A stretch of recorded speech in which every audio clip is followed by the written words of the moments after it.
We have a supernatural podcast. Why do we think we're better than anyone else? Hello, and welcome back to Super Hell, aka the Mysteries Podcast, a show where two recovering supernatural fans subject themselves to a rewatch, and I cannot stress this enough, so no one else ever has to watch Supernatural again. My name is Ollie. I use any pronouns, and you can find me on social media at Ollie Fresh. That's fresh with a PH. And my name is Klaudia. My pronouns are she, her, and you can find me on social media at Klaudia says, K-A-L-U-D-I-A says. Yeah. Today we are, as we said last week, unfortunately, the show The Winchesters, which is a currently airing prequel of Supernatural, is unfortunately very good.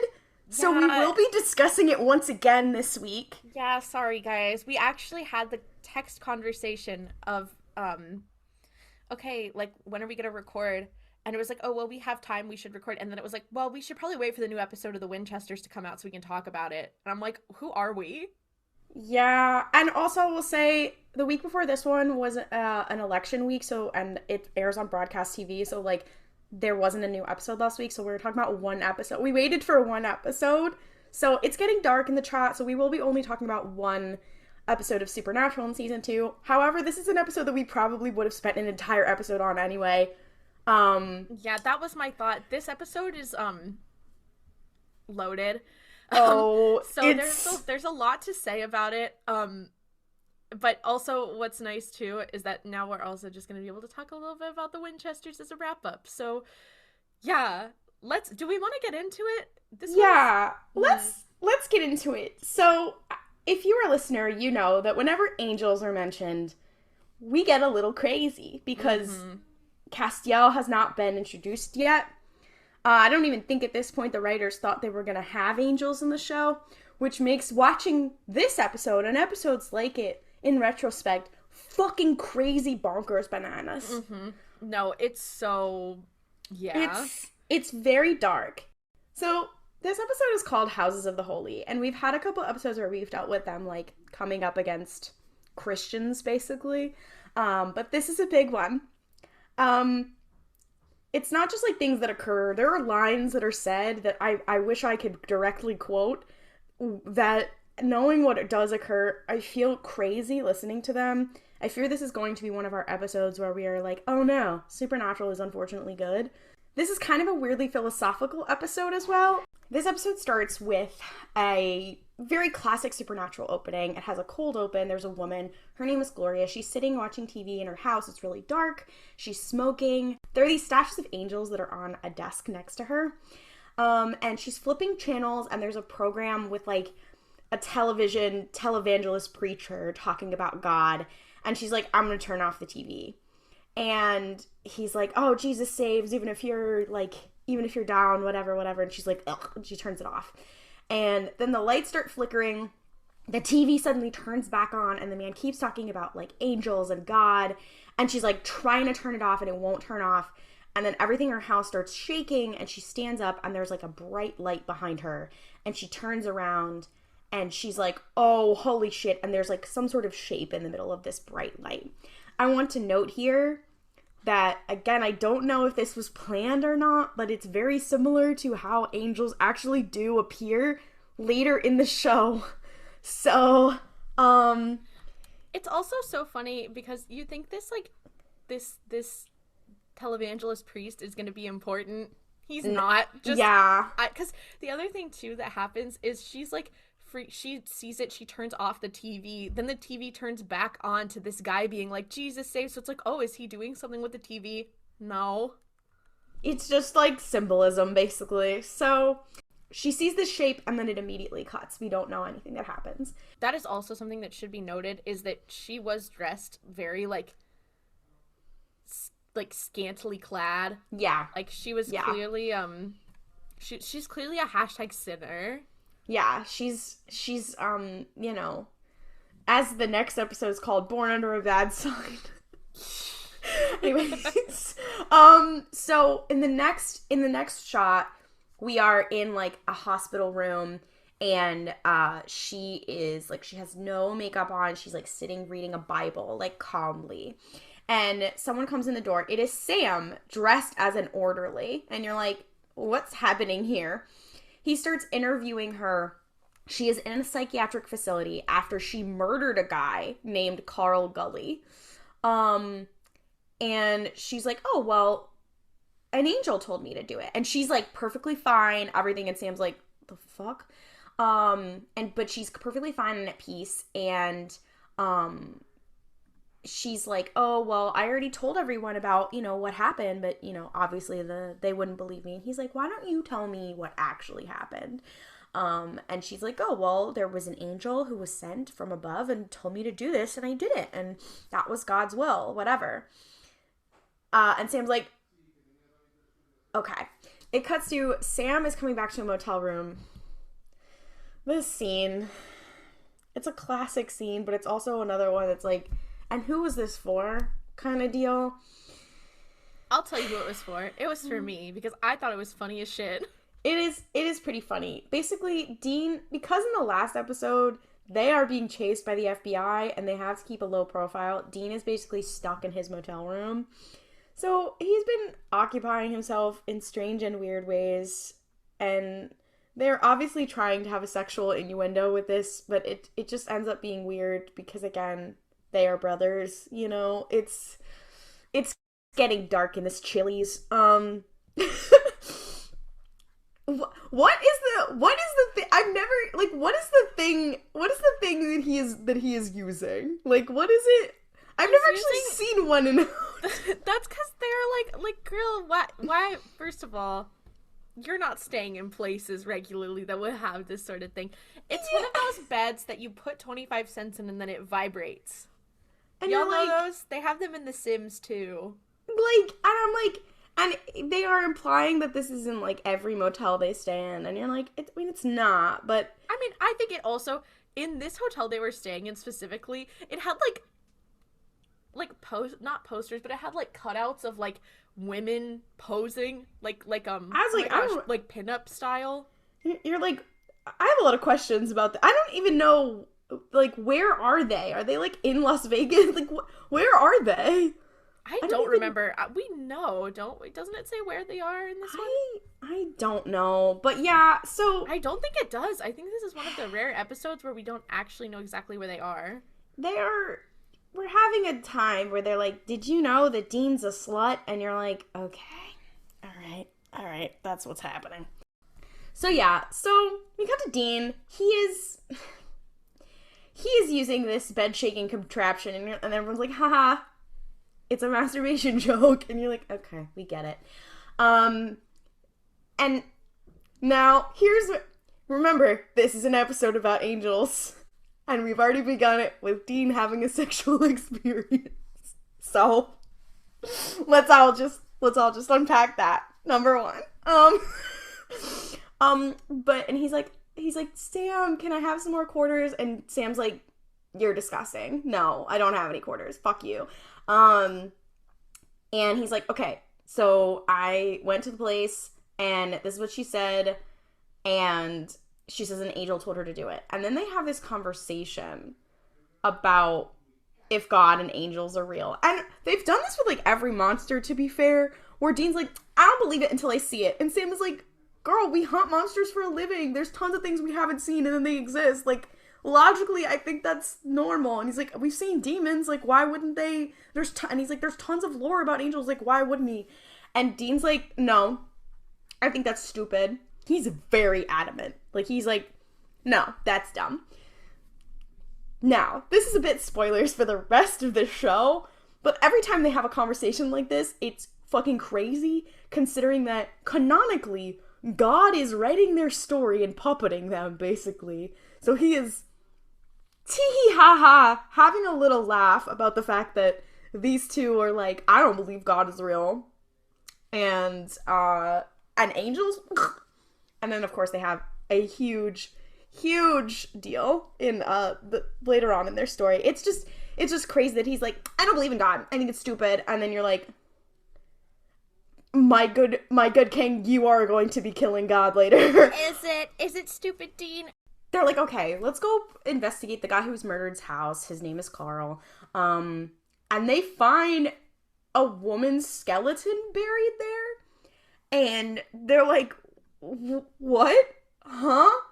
And then they do the thing where they go and they do research, and Sam goes to the library. This is a really, really big endorsement of libraries. Sam goes to the library, is researching like news articles, whatever, and he finds out that there are 3 people who went missing in the area, and they're like, oh my god, I think Carl was a serial killer, and he killed those people. So they're like, okay. Dean is actually back in the motel room, and he's like listening to the police scanner, and he's like clearly pissed that he's stuck in the room, whatever. And he's listening, and he hears that another murder has happened, and again, it's a man killed somebody and says that an angel told him to do it. And they're like, what the fuck? So they start investigating the victim's house, and they're like, everything is super normal here. And they go on this guy's computer. Now, this is still the early 2000s, but they go on this guy's chunky ass computer and they start investigating. Of course, Sam does his click, click, click, click, click, I'm in situation. It's very cute, very fun. And they're like, I don't see anything weird. They're going through this man's emails or whatever. And then they're like, oh, I see all these messages to this woman. And then they're like, wait a minute. I don't think it was a woman. How old was she? And they see a ton of messages. And then, like, this guy trying to meet up with her. And Dean's like, whoa, I think I'm gonna vomit. Like, oh my god. They do figure out she is 13. She is 13. This dude is straight up a pedophile. Yeah, and he's clearly was about to go meet up with her. And they're like, oh my god. And so they're like, okay, so the next person who got killed is also a fucked up individual. And they're like, what's the connection here? And they find out that they both attended the same church called Our Lady of the Angels. You know, not to be obvious or anything. So this is where the episode gets crazy. Because they're like, okay, we have to go to the church. So they go to the church. It is basically like a small cathedral looking situation. I don't know if this is in a city, not really sure. And they speak to a man named Father Reynolds, who really hasn't given them anything helpful, but he says a couple things that are crazy making. So the boys are pretending that they are like had just moved to the area and need a church to go to, and they're kind of trying to talk about like the situation that this church is at, and they start talking about like the paintings on the wall. Yeah, so they're like, oh, that's a nice one, whatever. Who is that? Now, the priest points to a painting, or maybe a stained glass window, behind Dean. So he points at Dean, and he goes, that's the angel Michael. And when I tell you, and he's like, he's the avenging angel, whatever, the archangel, whatever, and I'm like, I remember when I saw this in fucking Tumblr gift sets. Slight spoiler alert. Dean is being prepared to be the vessel for the angel Michael, and his whole thing is that he is a soldier boy, his father's little soldier boy, just like the angel Michael is. So him pointing to Dean and then going right past him, when I tell you it's crazy making, you're like, was this on purpose? Please, I have to know, was it on purpose? And that's not even the only crazy making thing, like, in the conversation. I can't even remember all the things because my mind blanks out at that part. Like, but they're just, like, they're talking, whatever, and Sam's, like, genuinely interested, like, he is, and Dean's like, this is stupid, angels don't exist, and the whole time I'm like, I feel insane. To be fair, Dean is being, like, pretty respectful, especially for Dean, but he's being pretty respectful, like, to the preacher himself, like, they're listening to what he has to say, and then... He is making funny little faces, and then... So then Father Reynolds is like, yeah, you know, things have been hard ever since Father Gregory died. And they're like, what are you talking about? And they're like, because he walks them out of the church, and they see that there's like there's like flowers and stuff on the steps over onto the side. And they're like, oh, this is kind of a rough neighborhood, and he got shot on the steps of the church, and it's been really sad. In this same conversation, Father Reynolds is like, Yeah, it's been really hard, like ever since he died. Like I couldn't even, he died really suddenly. I didn't even get the chance to read him his last rites, and like, since then a bunch of people from our congregation have been murdered, and since Father Reynolds died, I've been praying and begging God for help. And you're like, So, interesting. So yeah. he leaves, and Dean's like, okay, so clearly this is a vengeful spirit. This is the priest being a vengeful spirit going after the people who are bad in his congregation. Which is like, damn, Dean already hole in one here. He's also like, I bet this dude, because he was their priest, they were going to like confessional and telling him shit. So now he's like, actually, fuck you, I'm taking matters into my own hands. And you know what? He's kind of slay for that. No, he literally is. He said, fuck pedophiles, fuck murderers. I'm like, okay, I get it. Yeah, a Catholic priest who actually does the right thing. Interesting representation. Representation win. We did it, Joe. In this conversation, Sam is really skeptical, and over and over again in this, Sam is emphasizing that he's like, well, maybe I do believe, and he's like, maybe it is God's work. And at this point, Dean is like pissed. He's like, no. Why do you think that? And then in this scene, he's like, when they say of like, oh, he was praying for it, and like maybe that's what like has powered the vengeful spirit, like Sam is like, well, I pray regularly. And Dean's like, huh?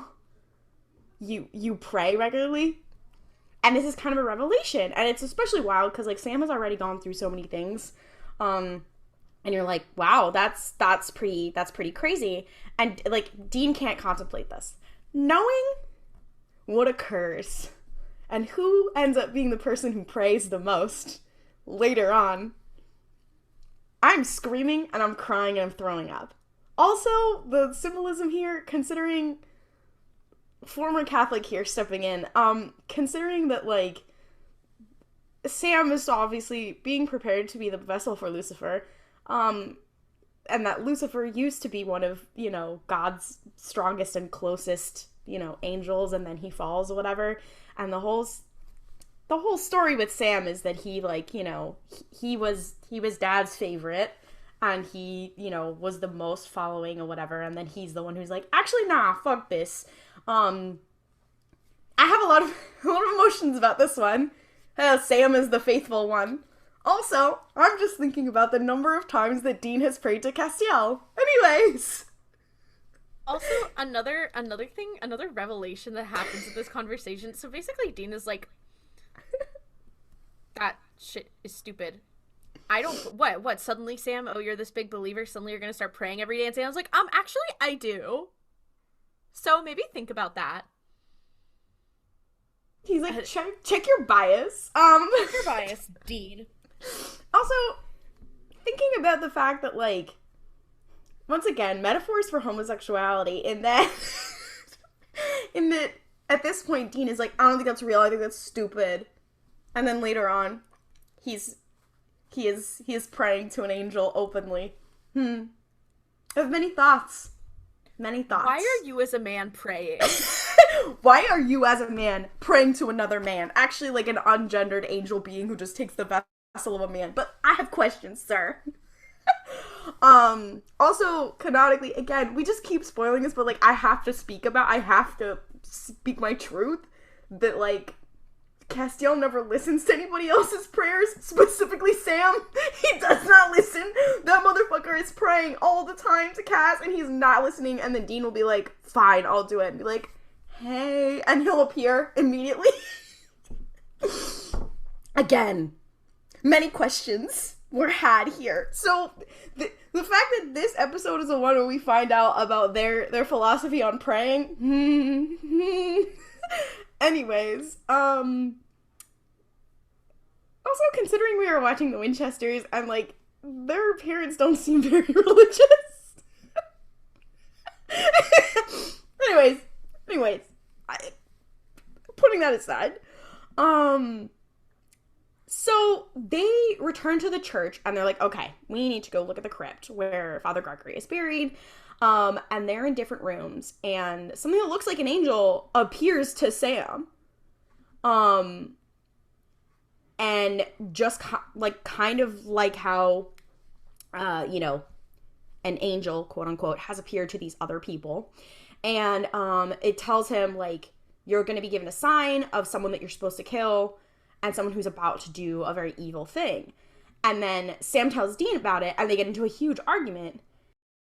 And Dean kind of goes off the rails, and he's like, you know why I don't believe God is fucking real, or angels? Because our mother believed in angels, and that didn't stop her from being killed. And the last thing that she said to me was that angels were watching over me, and then she fucking died. So much to unpack there. Many a gift set has talked about how Mary Winchester said angels were watching over him, and then there's a literal angel watching over him. Not only in the, like, angels are watching over him in a bad way, considering they want him to be the vessel for Michael, but also that Castiel is watching over him. And then she dies. Dean Winchester, do you guys see what it must be like watching this as a queer viewer, being told, the last thing that his mother said to him was that an angel was watching over him, and then an angel shows up and pulls him out of hell? I feel crazy. And it may not have even been on purpose. This is why this show makes people fucked up and sick in the head.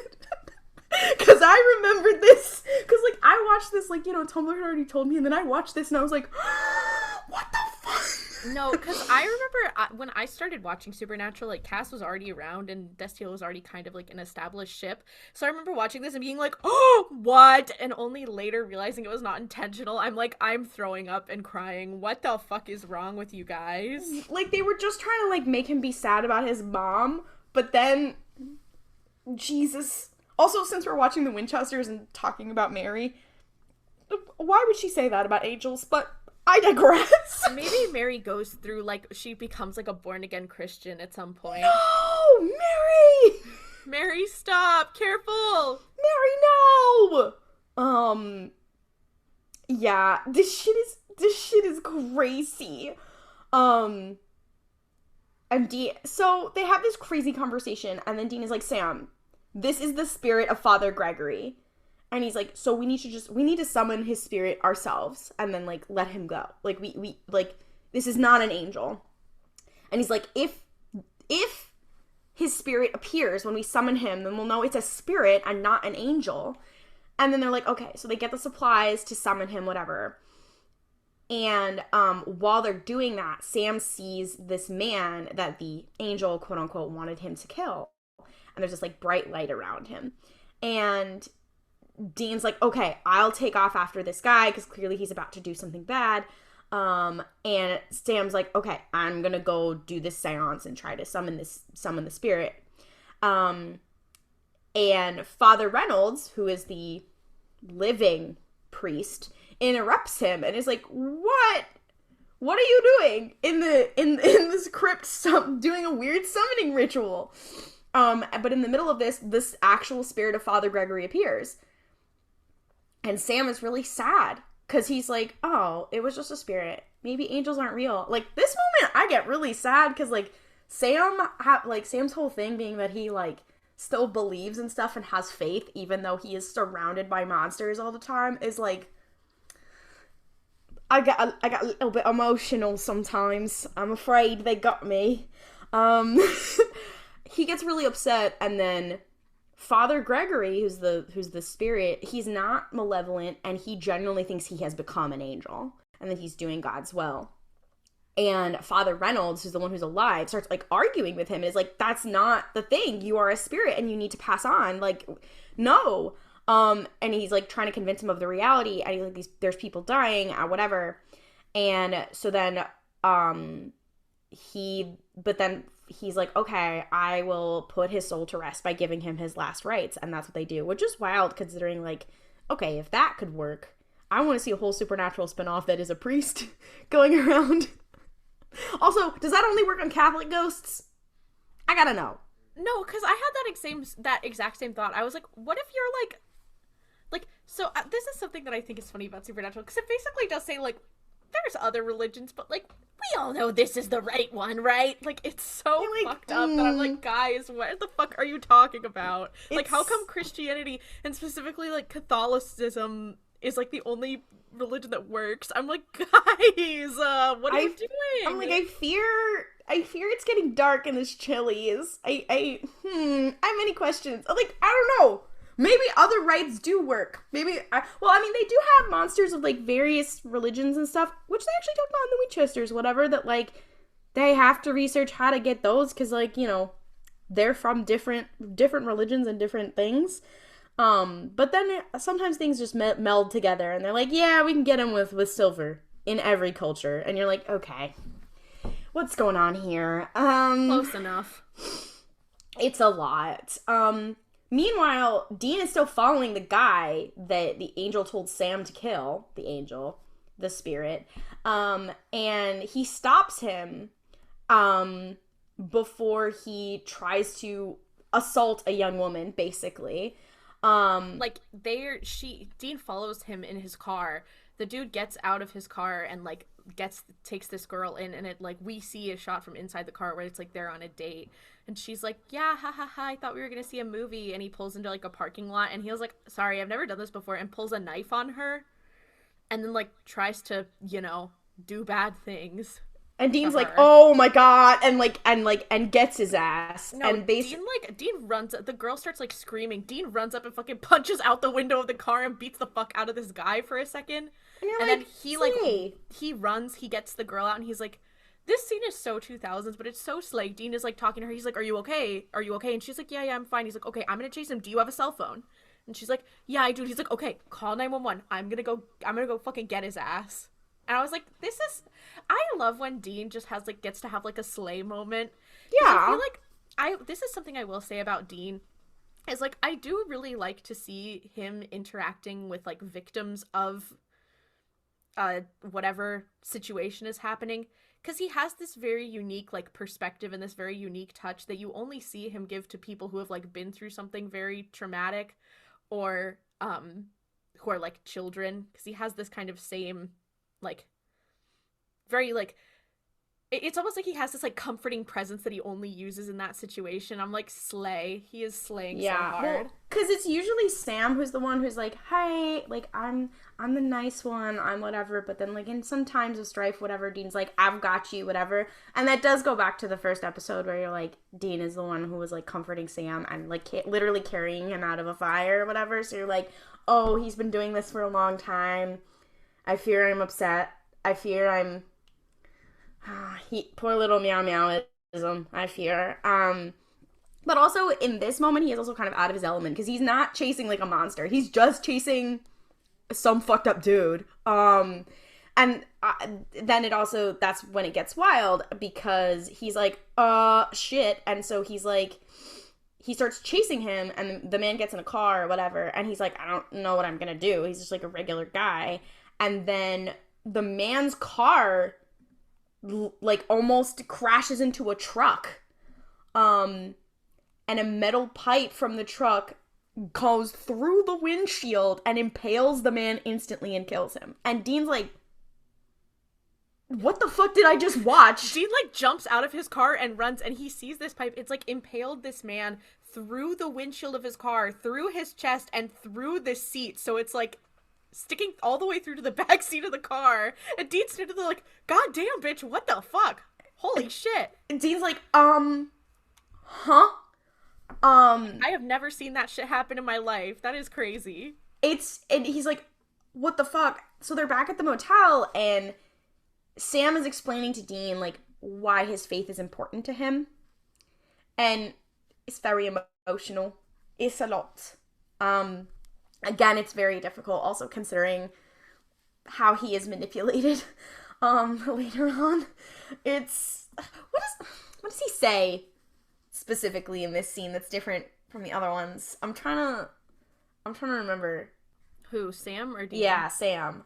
I think he says something like, our life has been so fucked up, like, it's nice to cling to hope. Like, it's nice to have something to cling to. Like, there's some bigger power that's, like, positive that cares about you. Yeah, which is really dark considering there is a bigger power.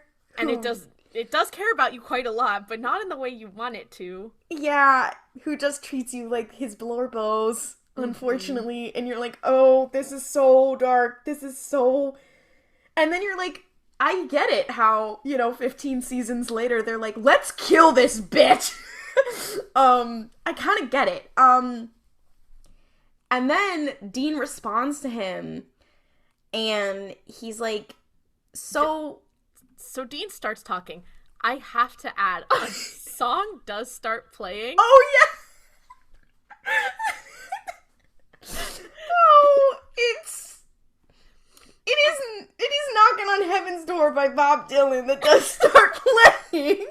It's so Knocking on Heaven's Door starts playing, and Steve's like, you saw how that man died, like, he's dead. And Sam's like, did you kill him? And he's like, no, but the way he died, I think that may have been the hand of God at work.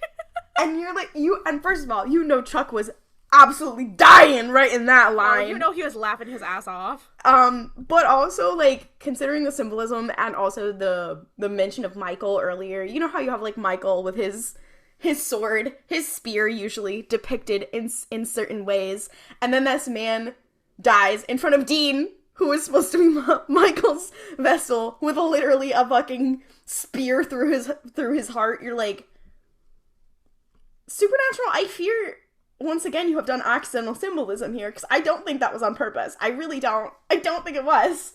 But it's also, considering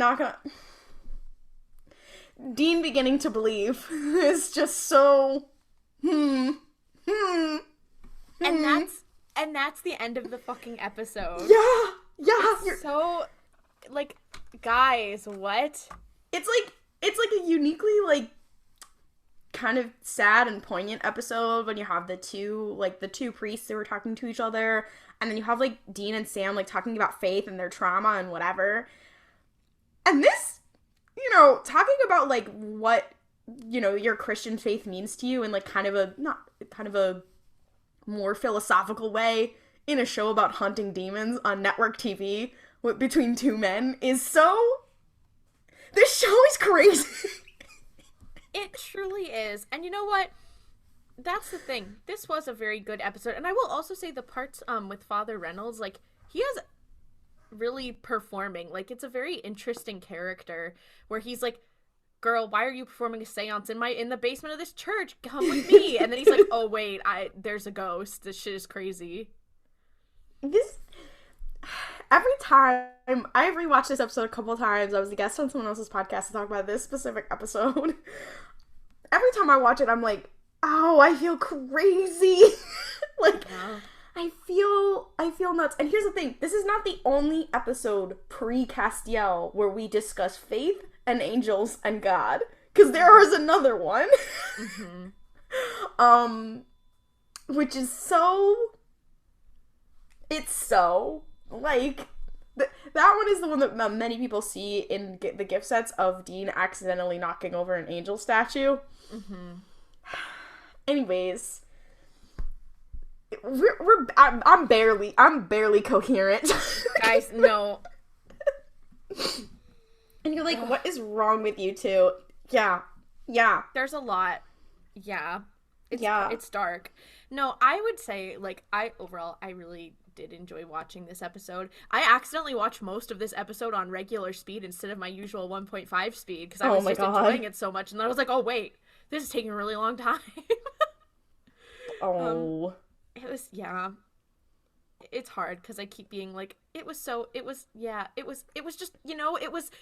like, like, it was hard. I couldn't, like, get it out. I was just like, it's. Yeah. Also, I forgot, Sam does use a SpongeBob SquarePants placemat in place of an altar cloth for the seance. No, literally, and Dean was like, why don't you just put it SpongeBob face down?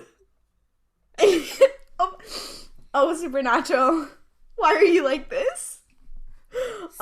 Speaking of why are you like this, would we like to talk about another show that we have questions of the nature of, where it's like, why are you like this? Positive. Yeah, so we're here today to have a brief discussion about the Winchesters. Yes. this latest episode of again, you do not have to have seen the Winchesters. We're not telling you to watch it, so we're just gonna have a brief discussion about it. Yeah, and this is something too, it's definitely helpful if you have seen it to understand what we are gonna say, but you don't have to watch it. Here's the thing about the Winchesters in this latest episode. The Anakin Skywalkerification of John Winchester is something that is... Fuck up. Wait, because if Dean and Sam are in their initial minds are like Han and Luke, then having John... I know we've compared John to Darth Vader in the past as like a joke, but like he literally is in his Anakin era. He is in his Anakin era. The Padmeification. Mary. Is she not aggressive negotiations? So true. Oh my god, does that make Lata Sabe? I think it's Carlos. You know what? You're actually so right. It's Carlos. Mary's handmaiden. Anyway, let's talk about the Queen's shadow, Carlos. So the Winchesters is basically the Star Wars prequels. And here's the thing, when we started this show, we were like, if you try to make me like John Winchester, I'm coming for you. Luckily, they have decided to keep reminding us that John Winchester is a piece of shit. Because in a couple episodes now, and especially in this one, they have had moments of specifically Mary, who grew up being a hunter or whatever, talking about the trauma that brought and the loss of her childhood. And basically in this episode, she talks about like one of her worst fears, one of her worst moments is when she's a kid, and instead of like comforting her and telling her that the monsters under the bed aren't real, her parents handed her a fucking knife and were like, actually, the monsters under your bed are real. And how she talks about how like every door to every possible future for her closed in front of her. This is exact wording of things that Dean has said. No, literally. And John is like, also the other thing about the Winchesters is that Mary is trying to be like, when I find my dad, because her dad's missing, she's like, when I find my dad, I'm gonna stop hunting. Like, I'm gonna leave. I'm not gonna do it anymore. And John's so supportive. He's like, yes, absolutely. When you leave, I'm gonna be there for you, homegirl. Fuck hunting. And then he's like, what if I did it to my own children? Yeah. So, to know that he's like, they shouldn't have done that to you, whatever. And then that's exactly what he does to Dean and Sam.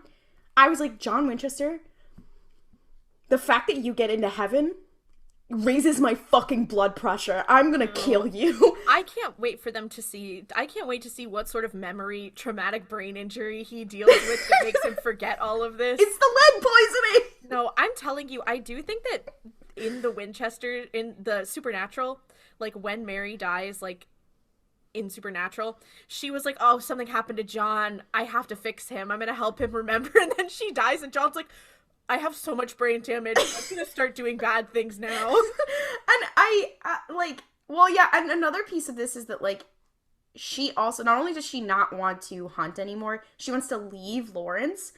Us knowing that they settle down in Lawrence, and they also stop hunting, but they settle down in Lawrence and stay there, and that's where she fucking dies. You're not seeing heaven for this, John Winchester. You're not seeing... And maybe that's why he feels so guilty that he starts abusing his kids. I don't know. But, like...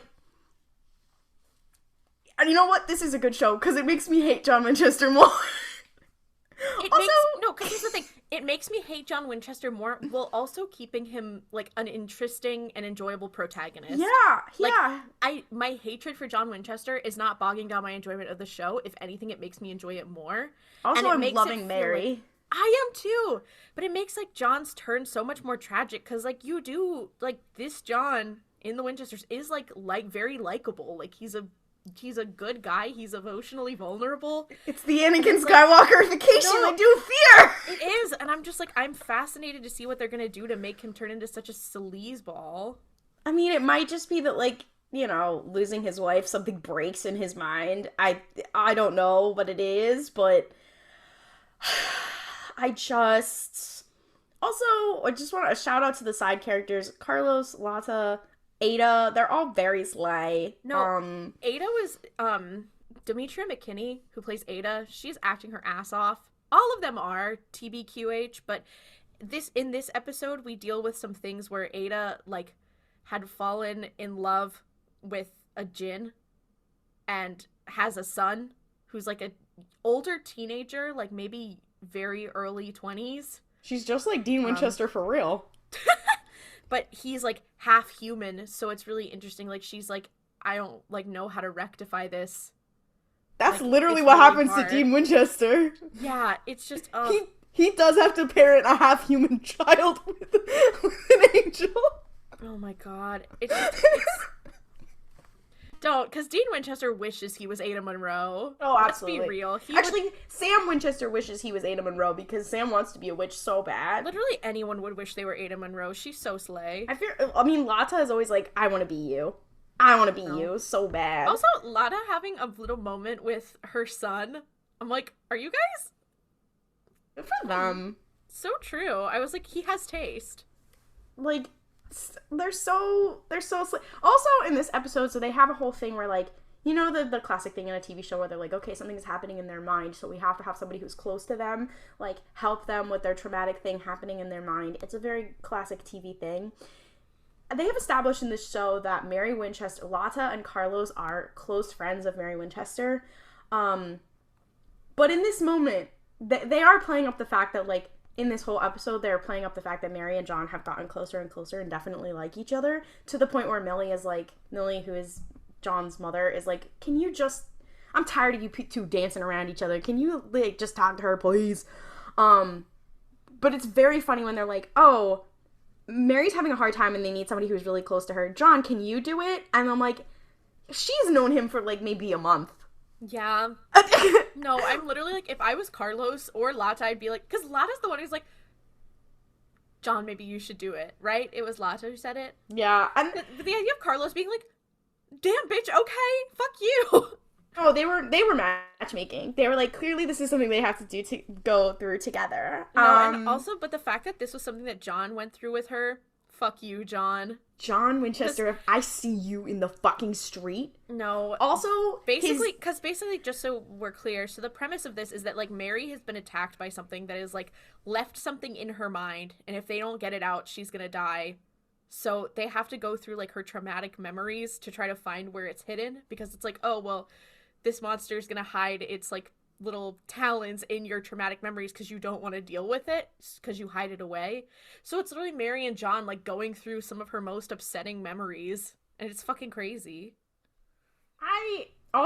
John was exhibiting Dean in early seasons behavior when they discover that the person running around is a djinn and also is Ada's half djinn son, and John is like, so how do we kill this bitch, like, in front of her?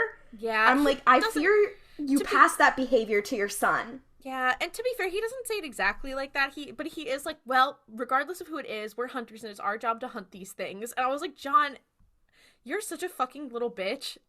Like, I'm like, I get it. I get what he's saying. And it seems like the others are also kind of like, yeah, like, I get what he's saying. Because they do think at this point Ada's son has, like, killed someone. So, like, I get that. But it's also, like, the fact that Ada does have this moment where she's like, he's my son, and I never thought I would see him again. And it's, like, really traumatic for her, obviously. And then immediately John is like, well, how do we stop him? How do we destroy him? And it's like, you couldn't give her a minute to let her compose herself? Fuck you. Yeah, also, the two traumatic memories we see of Mary Winchester are her most traumatic, which is her finding out that monsters are real. And then the other one is her having to kill a monster who happens to be a werewolf who is, like, a kid her age, and he turns back when he dies, and how, like, traumatic that is for her. And that's a big thing that keeps happening in Supernatural itself, is monsters that are basically human and they just turn, like, a werewolf. Shout out to, what's his name? Garth. Like a werewolf, like vampires, whatever. Shout out to Benny! That's my homeboy! That's my homeboy, is Benny. Those monsters, they always pose a question for, I mean, even some demons, talk about Ruby, stuff like that, like, they're just like, yeah, we're just trying to, like, live our lives, and we're not hurting anybody, so why are you trying to hurt us? And there are some hunters who are like, okay, fine, whatever, but the Winchester's like, no, we gotta kill this bitch. So to know that Mary learns that behavior from her family, the Campbells, and then is like, I don't want to do this anymore. And then John is like, actually, I'm gonna make my sons do that. You know, and then, you know, Dean goes through some growth and he's like, fuck it. All my friends are I got a friend who's a witch. I got a friend who's an angel. I got a friend who's a vampire. We may have kissed on the mouth a couple times. You know what? That's growth.